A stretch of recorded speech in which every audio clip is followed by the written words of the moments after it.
Hello दोस्तों, उम्मीद है आप सभी बहुत ही अच्छे होंगे और आप सभी की प्रिपरेशन भी बहुत ही अच्छे तरीके से चल रही होगी। तो फ्रेंड्स, आज के इस वीडियो में हम लोग यूजीसी नेट फर्स्ट पेपर में एग्जाम 2023 और इसके साथ ही साथ करंट टाइम में जो आपका एग्जाम होने वाला है उसके भी पॉइंट ऑफ व्यू से 500 प्लस क्वेश्चन की सीरीज जो हमने स्टार्ट की थी उसका आज ये पार्ट 19 है, यानी कि 19वां पार्ट है। और यहाँ पर जो भी क्वेश्चन हम देखने वाले हैं 2022 के एग्जाम में, यानी मल्टीपल शिफ्ट में जो आपके पेपर 1 के एग्जाम हुए थे, वही क्वेश्चन मैं यहाँ पर आपको कराने का प्रयास कर रहा हूँ, जैसे कि आपने कमेंट बॉक्स में मुझसे बोला था, वो भी विथ डिटेल्स के साथ, यानी क्वेश्चन से जुड़े जो महत्वपूर्ण बिंदु हैं उनको भी मैं बताने का प्रयास करता हूं। और इसके साथ ही साथ आपसे पूछता भी हूं कि अगर कुछ और भी इसमें बेहतरी करने के लिए कुछ और इंक्लूड किया जा सकता है तो वो भी आप मुझे कमेंट बॉक्स में बता सकते हैं। आप सभी का बहुत बहुत वेलकम है। इसके साथ ही साथ मैं कहता हूं कि आपको प्रीवियस ईयर के क्वेश्चन पेपर को विथ डिटेल्स के साथ सॉल्व करना है अगर आपको पेपर 1 में अच्छा खासा स्कोर करना है। और उम्मीद है कि वीडियो को स्टार्टिंग से लेकर एंड तक आप देखेंगे और जिन भी क्वेश्चन को मैं यहाँ पर करा रहा हूँ उन सभी क्वेश्चन को आप बहुत ही अच्छे तरीके से अटेम्प्ट करेंगे और सभी क्वेश्चन का आंसर करने का प्रयास करेंगे। तो चलिए फ्रेंड, वीडियो को स्टार्ट करते हैं। तो सबसे पहला क्वेश्चन आपके स्क्रीन पे है और ये क्वेश्चन है 271, क्योंकि लास्ट वीडियो में हमने 270 तक क्वेश्चन को कवर किया था। अब हम आगे से क्वेश्चन को यहाँ पर देखेंगे। देखिए, यहाँ पर इस क्वेश्चन में आपसे पूछा क्या जा रहा है। बेसिकली ये क्वेश्चन आपका जो है वो हायर एजुकेशन से यहाँ पर ये संबंधित क्वेश्चन आपको पूछा जा रहा है कि यूजीसी अधिनियम के निम्नलिखित में से कौन सी धारा शिक्षण, परीक्षा और शोध के मानक बनाए रखने के लिए विश्वविद्यालय शिक्षा के संवर्धन और समन्वय से संबंधित है, ये आपको बताना है। अब जैसे कि यूजीसी एक प्रकार की बॉडी है और वो जितने भी हमारे देश के अंदर विश्वविद्यालय हैं, चाहे वो सेंट्रल विश्वविद्यालय हों या स्टेट विश्वविद्यालय, सबको रेगुलेटरी या उनको संचालन के लिए जो भी कुछ नियम कानून होते हैं वो यूजीसी के द्वारा निर्धारित किए जाते हैं। तो बेसिकली उसमें कई सारी धाराएं हैं। तो बेसिकली आपसे पूछा क्या जा रहा है कि यूजीसी अधिनियम की निम्नलिखित इन सभी धाराओं में से शिक्षण, परीक्षा और शोध के मानक बनाए रखने के लिए विश्वविद्यालय शिक्षा के संवर्धन और समन्वय से कौन सी धारा आपकी संबंधित है। पहला है धारा 12, यानी कि सेक्शन 12 है, फिर उसके बाद से धारा 14 है, फिर धारा 25 है और उसके बाद से धारा 28 है। तो इस क्वेश्चन का राइट आंसर आपको कमेंट बॉक्स में बताना है। ऐसे क्वेश्चन आपको एग्जाम में देखने को जरूर मिल जाएंगे। तो देखिए फ्रेंड्स, यहाँ पर इस क्वेश्चन का जो हमारा राइट आंसर हो जाएगा वो है आपका ऑप्शन नंबर ए। यहाँ पर राइट आंसर हो जाएगा सेक्शन 12, यानी कि धारा 12। यूजीसी अधिनियम की धारा 12 शिक्षण, परीक्षण और अनुसंधान के मानकों के रख रखाव के लिए विश्वविद्यालय शिक्षा के प्रचार और समन्वय से संबंधित आपका है पूरी तरीके से। और इस धारा में क से अन्य तक 10 उपभाग हैं जिनमें यूजीसी से संबंधित सभी नियमों द्वारा विनिमयों का उल्लेख किया गया है। इसको भी आपको याद रखना है। और इसके साथ ही साथ आपके लिए क्वेश्चन भी है कि यूजीसी का गठन कब हुआ था और पहले जो है चेयरमैन यानी कि अध्यक्ष कौन थे यूजीसी के, ये भी आप मुझे कमेंट बॉक्स में लिखकर बताइएगा। ये सारा कुछ मैंने आपको पहले भी बता रखा है कि यूजीसी का गठन कब हुआ था, इसके साथ ही साथ पहले चेयरमैन कौन थे। तो इस क्वेश्चन का आंसर सभी जो है आप लोग कमेंट बॉक्स में लिखकर जरूर दीजिएगा। कुछ क्वेश्चन का आंसर आपको भी देना चाहिए। आपको अगर मान लीजिए नहीं याद भी है तो आप थोड़ा सा रिसर्च करिएगा। और उसके बाद से वर्तमान समय में कौन है वो तो आप सभी को पता होगा, प्रोफेसर जगदीश मोमिडाल, जगदीश कुमार करके आपके यूजीसी के चेयरमैन आपके हैं। तो ये तो आपको याद होगा, लेकिन जो पहले चेयरमैन थे वो आपको बताना है और गठन कब हुआ था ये भी आप मुझे कमेंट बॉक्स में लिखकर बताइएगा। आइए अगला क्वेश्चन देखते हैं। अगला क्वेश्चन हमारा है क्वेश्चन नंबर 272 और ये क्वेश्चन आपका लॉजिकल रीजनिंग से यहाँ पर लिया गया है। देखिए, इसमें पूछा क्या जा रहा है। देखिए, आप वीडियो को पॉज करके इसका आंसर दे सकते हैं मेरे पढ़ने से पहले, क्योंकि आप वीडियो को पॉज करेंगे तो आपके पास पर्याप्त समय होगा और अपना आंसर आप कमेंट बॉक्स में दे पाएंगे। तो यहाँ पर देखिए पूछा क्या जा रहा है कि सादृश्य द्वारा तर्क के संदर्भ में निम्नलिखित में से कौन से कथन सही है। तो यहाँ पर सादृश्य के द्वारा तर्क के संबंध में कुछ स्टेटमेंट्स दिए गए हैं, इनको आपको पढ़ लेना है और नीचे दिए गए इन 4 विकल्पों में से आपको अपना राइट आंसर कमेंट बॉक्स में बताना है। देखिए, पहला जो इसमें स्टेटमेंट है यह निगमनात्मक प्रकार का तर्क होता है और यह आगमनात्मक प्रकार का तर्क होता है। सी दिया गया यह गणित दृष्टि से निश्चित नहीं होता है। और डी दिया गया इसे मान्य या अमान्य के रूप में वर्गीकृत किया जाता है। और ई दिया गया इसे निष्कर्ष तार्किक आवश्यकता के साथ आधार वाक्यों से नहीं निकलते हैं। तो अब इन सारे कथनों को मैंने पढ़ के बता दिया और आपको राइट आंसर बताना है। सादृश्य द्वारा तर्क के संदर्भ में कौन सा स्टेटमेंट यहाँ पर सही हो जाएगा। तो देखिए फ्रेंड्स, यहाँ पर इस क्वेश्चन का जो हमारा राइट आंसर हो जाएगा वो है आपका ऑप्शन नंबर सी, यहाँ पर राइट आंसर हो जाएगा। एक तो बी आपका सही हो जाएगा, फिर सी आपका सही हो जाएगा और उसके बाद से यहाँ पर ई आपका राइट आंसर हो जाएगा। इसलिए हमारा यहाँ पर ऑप्शन सी क्या हो जाएगा, राइट आंसर। तो अगर आपने ऑप्शन सी राइट आंसर बताया तो ये आपका सही आंसर हो जाएगा। तो सादृश्य द्वारा तर्क के संदर्भ में जो है यह आगमनात्मक प्रकार का एक तर्क होता है। आगमनात्मक का मतलब क्या होता है, जैसे इसके बारे में मैंने पहले भी बता रखा है, निगमनात्मक और आगमनात्मक तर्क क्या है। तो आगमनात्मक में पहले आपका एग्जाम्पल आपका दिया जाता है, फिर उसके बाद से आपको रूल की तरफ या रूल के बारे में बताया जाता है, और इसके विपरीत निगमनात्मक में पहले आपको रूल को बताया जाता है, देन उसके बाद से एग्जाम्पल आपको दिया जाता है। तो इस प्रकार से ये आपका है, और ये गणितीय दृष्टि से निश्चित नहीं होता है और इसके निष्कर्ष तार्किक आवश्यकता के साथ आधार वाक्यों से नहीं निकलते हैं। तो ये तीनों आपका सही हो जाएगा इसके संदर्भ में, इसलिए ऑप्शन सी हमारा राइट आंसर है। आइए अगला क्वेश्चन देखते हैं। अगला क्वेश्चन हमारा है क्वेश्चन नंबर 273 और ये क्वेश्चन आपका यहाँ पर टीचिंग एप्टीट्यूड से लिया गया है, मतलब प्रीवियस ईयर का ही क्वेश्चन है। यूनिट वाइज मैं क्वेश्चन को बताते हुए भी चल रहा हूँ कि किस यूनिट से ये क्वेश्चन आपका है।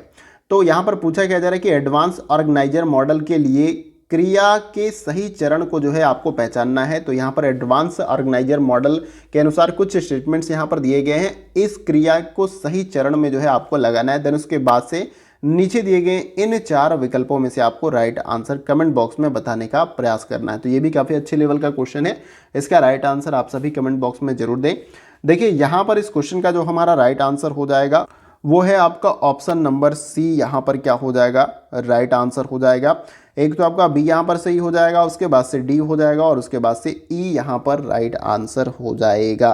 तो देखिए एडवांस ऑर्गेनाइजर मॉडल की क्रिया का जो सही चरण होता है उसमें एक तो आपका एडवांस ऑर्गेनाइजर का प्रस्तुतिकरण होता है, फिर अधिगम कार्य या सामग्री का प्रस्तुतिकरण और संज्ञानात्मक संगठन का सशक्तिकरण, ये आपका सही हो जाएगा, जिसकी वजह से ऑप्शन सी हमारा राइट आंसर है। अब देखिए इसके बारे में थोड़ा सा कुछ समझ लीजिए। एडवांस ऑर्गेनाइज्ड मॉडल छात्रों से संबंधित आपका होता है, जिसमें सीखी जाने वाली नई सामग्री के लिए ज्ञान की प्रक्रिया का पालन किया जाता है। यह मॉडल डेविड पॉल आशुबेल द्वारा दिया गया था और इस मॉडल का जो सही चरण है, जो कि मैंने अभी आपको बताया, एडवांस ऑर्गेनाइजर का प्रस्तुतिकरण सबसे पहले आएगा, यानी कि इसको पहले नंबर पे आप इस तरीके से रख सकते हैं। और दूसरा अधिगम कार्य या सामग्री का प्रस्तुतिकरण, ये दूसरे नंबर पे आपका आ जाएगा। और तीसरे नंबर पे आपका संज्ञानात्मक संगठन का सशक्तिकरण, ये तीसरे नंबर पे आ जाएगा। उम्मीद करता हूँ जो डिटेल्स मैंने बताया वो भी आपको क्लियर हो गए होंगे। आखिर ये एडवांस ऑर्गेनाइजर मॉडल क्या है, तो ये सब कुछ मैंने आपको बता दिया अभी। तो उम्मीद करता हूँ कि आप सभी ने इस क्वेश्चन का right answer option number C comment box में बताया होगा। आइए अगला क्वेश्चन देखते हैं। अगला क्वेश्चन हमारा है क्वेश्चन नंबर 274 और ये क्वेश्चन आपका रिसर्च एप्टीट्यूड से यहाँ पर लिया गया है। अब देखिए यहाँ पर 2 स्टेटमेंट्स दिए गए हैं, दोनों स्टेटमेंट्स को आपको पढ़ लेना है। और यहाँ पर पहले स्टेटमेंट में क्या बोला जा रहा है कि टाइप 1 त्रुटि तब होती है जब गलत शून्य, यहाँ पर ये आपका रात्रि नहीं होगा, यहाँ पर ये गलती से टाइप हो गया, तो गलत शून्य परिकल्पना को अस्वीकार कर दिया जाता है। और कथन 2 में बोला गया कि यादृच्छिक प्रतिचयन यानी कि रैंडम सैंपलिंग की बात की जा रही है। प्रतिचयन के सिद्धांत का उल्लंघन करने के कारण प्रतिचयन त्रुटि, प्रतिचयन का मतलब सैंपलिंग होता है, इस तरीके से आप समझ सकते हैं, त्रुटि होती है। अब दोनों कथन को अच्छे से आपको समझ लेना है, जैसे कि यहाँ पर बोला जा रहा है, और इन चारों विकल्पों में से आपको अपना राइट आंसर कमेंट बॉक्स में बताने का प्रयास करना है। काफ़ी अच्छे क्वेश्चन है, इसका राइट आंसर आप सभी दीजिए। कंटिन्यूस वीडियो चलता रहेगा, वीडियो को पॉज करके अपना राइट आंसर जरूर दें। देखिए यहाँ पर इस क्वेश्चन का जो हमारा राइट आंसर हो जाएगा वो है आपका ऑप्शन नंबर ए, यहाँ पर राइट आंसर आपका हो जाएगा। कथन पहला और कथन दूसरा दोनों क्या है आपका असत्य हो जाएगा, यानी कि कथन पहला भी आपका असत्य है और कथन दूसरा भी आपका असत्य है, जो कि आपका ऑप्शन नंबर ए में यहाँ पर दिया गया। अब इसको थोड़ा समझते हुए चलते हैं। देखिए कथन पहला गलत है, क्योंकि यह कथन टाइप 1 त्रुटि को सही तरीके से जो है परिभाषित नहीं करता है। टाइप 1 त्रुटि जो है सही शून्य परिकल्पना को अस्वीकार करना होता है, जबकि कथन दूसरा भी यहाँ पर क्या हो जाएगा, गलत हो जाएगा, क्योंकि प्रतिचयन यानी कि सैंपलिंग त्रुटि तब होती है जब सही प्रतिचयन यानी कि सैंपलिंग, जो कि पूर्ण जनसंख्या को प्रदर्शित करता है, का चयन न हुआ हो। तो यहाँ पर इस तरीके से ये क्या हो जाएगा, आपका option number A right answer हो जाएगा। आइए अगला क्वेश्चन देखते हैं। अगला क्वेश्चन हमारा है क्वेश्चन नंबर 275 और ये क्वेश्चन आपका टीचिंग एप्टीट्यूड से यहाँ पर है। अब देखिए इसमें बोला क्या जा रहा है कि नीचे दो कथन दिए गए हैं, जैसे कि एक अभिकथन और एक कारण के रूप में, दोनों को पढ़ लेना है हमें और उपरोक्त कथनों को अवलोकन या इसको समझने के बाद ऑप्शन ए, बी और सी और डी में से अपना राइट आंसर कमेंट बॉक्स में बताने का प्रयास करना है। तो आप सभी इसका राइट आंसर जरूर बताएं। देखिए यहाँ पर मतलब अभिकथन ए में बोला क्या जा रहा है कि गुणवत्तापूर्ण प्रश्न गहन अधिगम को बढ़ावा देता है। कारण आर क्या बोला जा रहा है कि पूछे गए प्रश्नों की गुणवत्ता पाठ के बारे में शिक्षक की सफलता के स्तर को निर्धारित करती है। अब आपको इसको समझना है, उसके बाद जैसे कि मैंने बोला कि इन चारों विकल्पों में से अपना राइट आंसर आपको कमेंट बॉक्स में बताने का प्रयास करना है। देखिए यहाँ पर इस क्वेश्चन का जो हमारा राइट आंसर हो जाएगा वो है आपका ऑप्शन नंबर डी, यहाँ पर राइट आंसर हो जाएगा। ए और आर दोनों सत्य और आर ए की सही व्याख्या यहाँ पर नहीं करता है, ये आपको याद रखना है। यानी कि दोनों ही अपने जगह सही है, लेकिन कारण जो है अभिकथन को अच्छे तरीके से एक्सप्लेन नहीं कर रहा है। अब इसको थोड़ा समझते हुए चलते हैं। देखिए प्रश्न जो है पूछना और उत्तर देना शिक्षण अधिगम प्रक्रिया में शिक्षण उपकरण के रूप में प्रयोग होता है। ये आपको याद रखना है कि प्रश्न पूछना और उत्तर देना शिक्षण अधिगम की जो प्रक्रिया होती है उसमें शिक्षण उपकरण के रूप में क्या करता है, काम करता है। और यह छात्रों को ज्ञान अर्जित करने में सहायक भी होता है, किंतु प्रश्न की गुणवत्ता भी शिक्षण अधिगम प्रक्रिया में काफी महत्व रखती है। इसलिए यहाँ पर गुणवत्तापूर्ण प्रश्न गहन अधिगम को बढ़ावा देते हैं और यह पूछे गए प्रश्नों की गुणवत्ता पाठ के बारे में शिक्षक की सफलता के स्तर को निर्धारित करती है, क्योंकि प्रश्न चर्चा और रचनात्मक तथा आलोचनात्मक सोच को प्रोत्साहित करती है। यानी कि गुणवत्ता पूर्ण प्रश्न गहन अधिगम को बढ़ावा देता है। यानी कि गुणवत्तापूर्ण प्रश्न, यानी कि जैसे कोई भी टीचर है, क्लास में पढ़ाया उन्होंने सारे तथ्यों को, उसके बाद से पढ़ाने के बाद वो कुछ उससे संबंधित प्रश्न पूछते हैं, तो इसको बढ़ावा देना चाहिए, क्योंकि ये गहन अधिगम को बढ़ावा देता है। और पूछे गए प्रश्नों की गुणवत्ता पाठ के बारे में शिक्षक की सफलता के स्तर को भी निर्धारित करती है। तो ये दोनों सही है, लेकिन बस कारण अभिकथन को एक्सप्लेन नहीं कर रहा है आपका, जिसकी वजह से ऑप्शन नंबर डी यहाँ पर हमारा राइट आंसर हो जाएगा। आइए अगला क्वेश्चन देखते हैं। अगला क्वेश्चन हमारा है क्वेश्चन नंबर 276 और ये क्वेश्चन जो है आपका टीचिंग एप्टीट्यूड से यहाँ पर लिया गया है। देखिए इसमें बोला क्या जा रहा है कि उत्तर प्रत्यक्षवाद निम्नलिखित में से किस दर्शन से आपका संबंधित है। ये टॉपिक आपका पहले ही यूनिट में जो टीचिंग एप्टीट्यूड का है उसमें मेंशन है, प्रत्यक्षवाद, उत्तर प्रत्यक्षवाद का। तो यहाँ पर इन चारों विकल्पों में से आपको राइट आंसर कमेंट बॉक्स में बताने का प्रयास करना है। यहाँ पर देखिए इस क्वेश्चन का जो हमारा राइट आंसर हो जाएगा वो है आपका option number A, right answer हो जाएगा। समीक्षात्मक वास्तववाद से ये आपका संबंधित है उत्तर प्रत्यक्षवाद।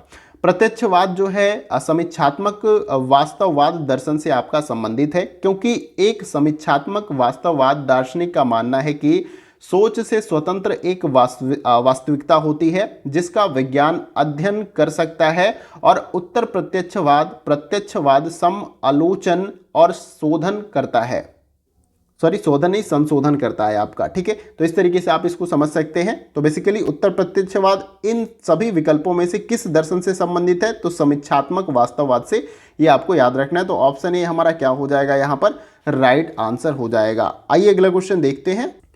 अगला क्वेश्चन हमारा है क्वेश्चन नंबर 277। ये क्वेश्चन आपका लॉजिकल रीजनिंग से यहाँ पर लिया गया है।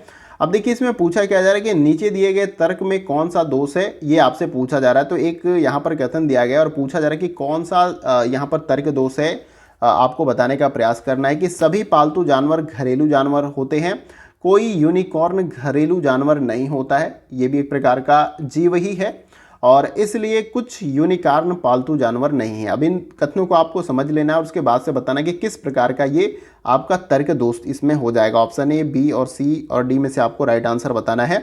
देखिए यहाँ पर इस क्वेश्चन का जो हमारा राइट आंसर हो जाएगा वो है आपका ऑप्शन नंबर ए, अस्तित्व परक दोष जो है यहाँ पर है, तर्क दोष जो पूछा जा रहा है, अस्तित्व परक तर्क दोष यहाँ पर हो जाएगा इस स्टेटमेंट में। देखिए तर्क में अस्तित्व परक दोष ये आपका हो जाएगा, और अस्तित्व परक दोष एक औपचारिक दोष होता है जो तब प्रतिबद्ध होता है जब एक श्रेणीबद्ध न्यायवाद एक विशेष निष्कर्ष पर पहुंचने के लिए दो सार्वभौमिक परिसरों को नियोजित करता है। तो आई होप कि आपको क्लियर हो रहा होगा कि यहाँ पर कैसे ये अस्तित्व परक तर्क दोष आपका हो जाएगा इस क्वेश्चन के अनुसार। तो ऑप्शन ए हमारा क्या हो जाएगा यहाँ पर राइट आंसर। आइए अगला क्वेश्चन देखते हैं।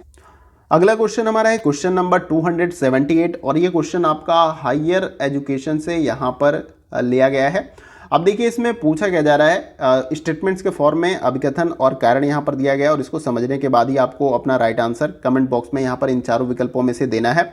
अभिकथन ए में पूछा जा रहा है, मतलब बोला जा रहा है कि प्राचीन भारत में शिक्षा का उद्देश्य मात्र ज्ञान प्राप्त करना नहीं था, बल्कि छात्रों को स्कूली शिक्षा से परे इस जगत में जीवन के लिए तैयार करना था। अब कारण क्या बोला जा रहा है कि प्राचीन भारतीय शिक्षा ने पूर्ण आत्मज्ञान और आत्म मुक्ति पर बल दिया है। अब इन दोनों कथनों को यानी अभिकथन और कारण को समझना है और आपको right answer option A, B और सी और डी में से आपको बताना है। देखिए फ्रेंड्स, यहाँ पर इस क्वेश्चन का जो हमारा राइट आंसर हो जाएगा वो है आपका ऑप्शन नंबर सी। यहाँ पर राइट आंसर हो जाएगा। ए और आर दोनों सही है और आर ए की सही व्याख्या यहाँ पर हो जाएगा। अब देखिए यहाँ पर कैसे इसको थोड़ा सा समझते हुए हम चलते हैं। प्राचीन भारत में शिक्षा का उद्देश्य न केवल बाहरी शरीर में नहीं बल्कि आंतरिक शरीर में भी छात्रों का विकास करना था। मतलब इस तरीके से कि जो बाहरी रूप से आप जितने भी कौशल आप सीखते हो, अलग अलग सब्जेक्टिव ज्ञान आप अर्जित करते हो, ये तो ठीक है, लेकिन इसके साथ ही साथ इंटरनली रूप से आप किस तरीके से आपका बॉडी रिएक्ट करता है, कैसे आप अपने आप को समझते हैं और उसको आप मतलब पूरे माइंडली ये चीज़ों की बात की जा रही है यहाँ पर कि बाहरी शरीर में नहीं बल्कि आंतरिक शरीर में भी छात्रों का विकास करना था। और इसके साथ ही साथ यहाँ पर प्राचीन भारत में शिक्षा का उद्देश्य मात्र ज्ञान प्राप्त करना नहीं था, बल्कि छात्रों को स्कूली शिक्षा से परे इस जगत में जीवन के लिए तैयार करना भी था। क्योंकि प्राचीन भारतीय शिक्षा ने पूर्ण आत्मज्ञान और आत्म मुक्ति पर बल दिया, जैसे कि विनम्रता, सत्यनिष्ठता, अनुशासन, आत्म अनुभव आदि। यानी कि विनम्र रहना हर सिचुएशन में, सत्यनिष्ठता, सत्य की बात करना, सत्य के बातों पे चलना, अनुशासन, डिसिप्लिन में रहना, आत्म अनुभव यानी कि खुद के आत्म अनुभव पर चीज़ों के बारे में अपना विचार प्रकट करना। तो आई होप कि आप समझ पा रहे होंगे और ऑप्शन सी यहाँ पर ये राइट आंसर हो जाएगा। आइए अगला क्वेश्चन देखते हैं। अगला क्वेश्चन हमारा है क्वेश्चन नंबर 279 और देखिए इसमें पूछा जा रहा है, बेसिकली ये क्वेश्चन आपका कम्युनिकेशन वाले यूनिट से है। एक महिला पर्यावरण संकट के कारणों के बारे में चिंतन कर रही है।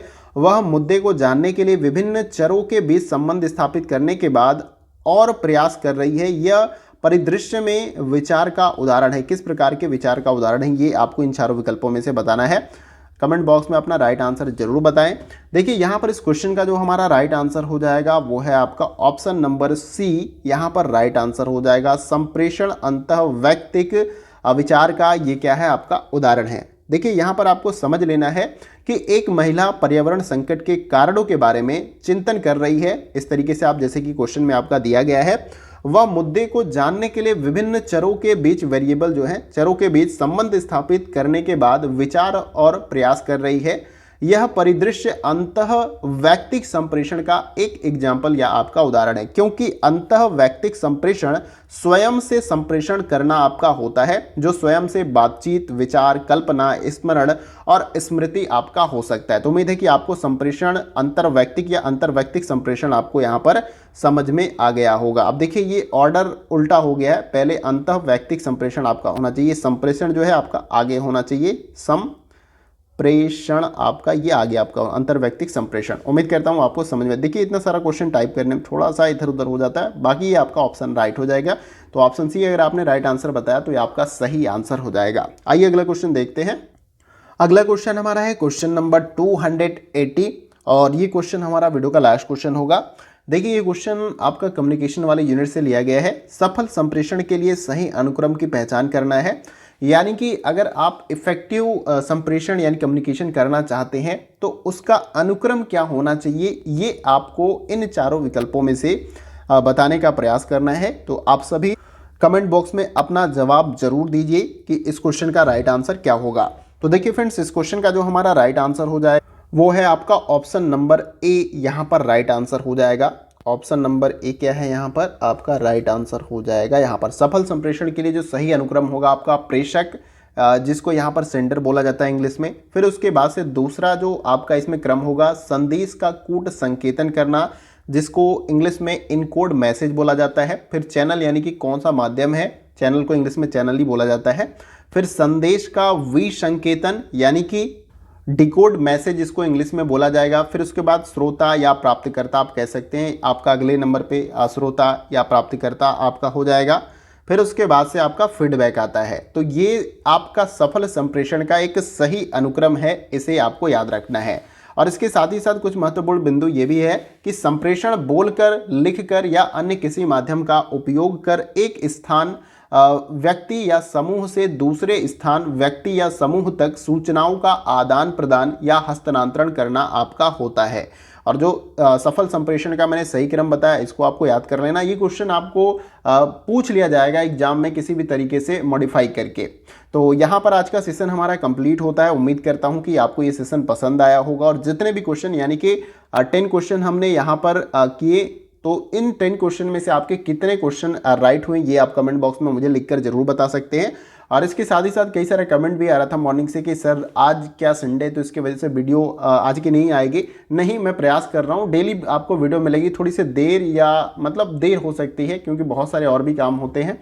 तो मैं प्रयास करता हूँ कि आपको रेगुलर वीडियो, वो भी अच्छी वीडियो मिले, कंटेंटफुल मिले। ऐसा नहीं क्वेश्चन मैं आपको करा रहा हूँ, क्वेश्चन के साथ ही साथ जो महत्वपूर्ण बिंदु हैं मैं प्रयास करता हूँ वो भी बताता हुआ चलो। और इसके साथ ही साथ जो चीज़ें मैंने आपको बोली है वो भी आपको करते रहना चाहिए। आपने सिलेबस कवर किया, इसके साथ ही साथ प्रीवियस ईयर के जो क्वेश्चन पेपर है खुद से भी बैठिए। मैं यहाँ पे 10 क्वेश्चन आपको सॉल्व करा रहा हूँ, लेकिन आपको बैठ के कम से कम 50 क्वेश्चन जो आपके पेपर में होते हैं उनको खुद से सॉल्व करिए, पर डे सॉल्व करिए। एग्जाम से पहले आपको 2020 से लेकर 22 के बीच में मल्टीपल शिफ्टों में जितने भी एग्जाम पेपर हुए हैं उन सभी को विथ एक्सप्लेनेशन के साथ सॉल्व कर लेना है, 1 से 2 बार 3 बार जितने बार आपको हो सके, ताकि वहां से अगर प्रश्न बने किसी भी प्रकार से मॉडिफाई करके, लेकिन 2-4 यूनिट में तो आप क्वेश्चन बना ही लोगे वहां से। जैसे कि मैं आपको बोलता हूं, रीडिंग कॉम्प्रिहेंशन, डाटा इंटरप्रिटेशन हो गया, मैथमेटिकल एप्टीट्यूड हो गया, लॉजिकल रीजनिंग हो गया, ईवीएस के भी क्वेश्चन एक आध जो नए पूछे जाते हैं, बस वो नहीं तो बाकी क्वेश्चन आप प्रीवियस ईयर के क्वेश्चन से भी बना सकते हैं। तो उम्मीद करता हूं कि आपको जो है मेरी बातें समझ में आ रही होंगी। और वीडियो का सेशन कहीं से भी अच्छा लगा तो आप इसे लाइक करके हमें अप्रिशिएट कर सकते हैं और इसे शेयर कर सकते हैं मैक्सिमम दोस्तों के साथ, ताकि उनको भी हेल्प मिल सके। और अगर आप चैनल पर नए हैं तो आप सब्सक्राइब जरूर कर लीजिएगा ऐसी इंपॉर्टेंट वीडियो पाने के लिए। और उसके बगल में जो बेल आइकन का बटन होता है उसको आपको प्रेस कर लेना है न्यू वीडियो की नोटिफिकेशन को पाने के लिए। इसके साथ ही साथ आप किसी और एग्जाम की तैयारी करते हैं या बस अपडेट भी लेते हैं, तो अगर आप चाहते हैं कि ऑथेंटिक वे में आपको जानकारी मिले, पूरे मतलब ऑथेंटिक जो होता है, ऐसे तो बहुत सारी जानकारियाँ अपलोड होती रहती हैं इंटरनेट पे। आप जब भी सफरिंग करेंगे, घूमेंगे, देखेंगे, जैसे कि आप फिजिकल वर्ल्ड में घूमते हैं उसी तरीके से लोग इंटरनेट वर्ल्ड में भी सफरिंग करते हैं। ऐसा नहीं फिजिकल मोड में नहीं करते हैं, लेकिन आपका सॉफ्ट तरीके से वो उसमें फ्लोट करते हैं, उनका माइंड करता है। तो आप चाहते हैं कि आपका समय बजे ऑथेंटिक जानकारी आपको मिले, तो भी आप चैनल को सब्सक्राइब करके बेल आइकन को प्रेस कर सकते हैं। तो दोस्तों आज की वीडियो में बस इतना ही, फिर मिलते हैं अगली वीडियो में कुछ और इंपॉर्टेंट क्वेश्चन के साथ।